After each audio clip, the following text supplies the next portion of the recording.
চাচা যেহেতু বিয়ে দিতে আসছেন, আসলে বিষয়টা হঠাৎ করে আপনার কাছে কেমন লাগলো?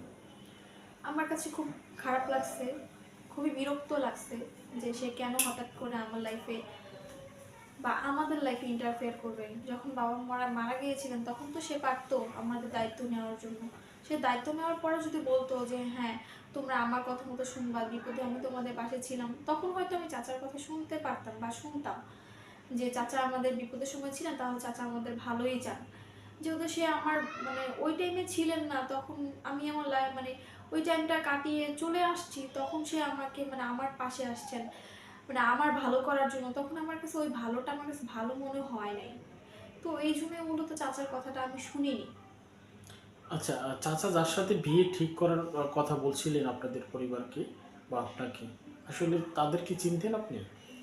না, আমি তাদেরকে চিনতাম না আসলে।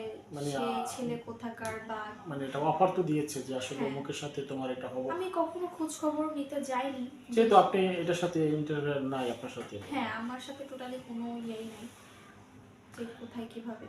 আপনার মাও কি অমত ছিলেন? মা আসলে সবকিছু আমার উপরে ইয়া করছে যে ডিপেন্ড করে। আমি যা বলবো তাই। আচ্ছা, আচ্ছা। তো মুক্তা আফা, আরেকটা বিষয়, এই যে আপনি বলছেন যে আপনার চাচার হয়তো কখনো স্বার্থ ছিল, সেটা তিনি জানে, আপনি তো জানেন না।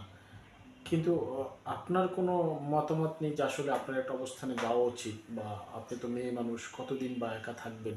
এই বিষয়টা তখন আসলে ভিতরে কি টাচ করছিল? আমার আসলে ওই টাইমটাতে আমার বিয়ে হবে, আমি সংসার করব বা আমার বিয়ে হওয়া উচিত, ওই টাইমটাতে আমার মাথায় এটা কাজ করেনি। কাজ করে? আমার মাথায় শুধু একটা জিনিসই কাজ করছিল যে সেটা হচ্ছে যে আমার ফ্যামিলিকে আমার দেখতে হবে, তাদের পাশে আমার থাকতে হবে। আমার এখন বিয়ে করে নিজের লাইফটা সেটেল করার মতো ইন্টেনশন আমার ছিল না।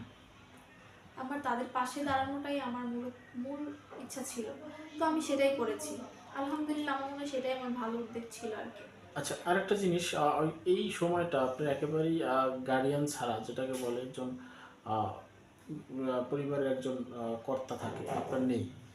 তো আপনি সব কিছুর প্রধান।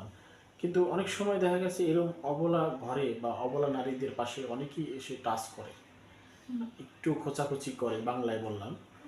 তো সেই বিষয়টা আসলে আপনি কিভাবে সামাল দিয়েছেন?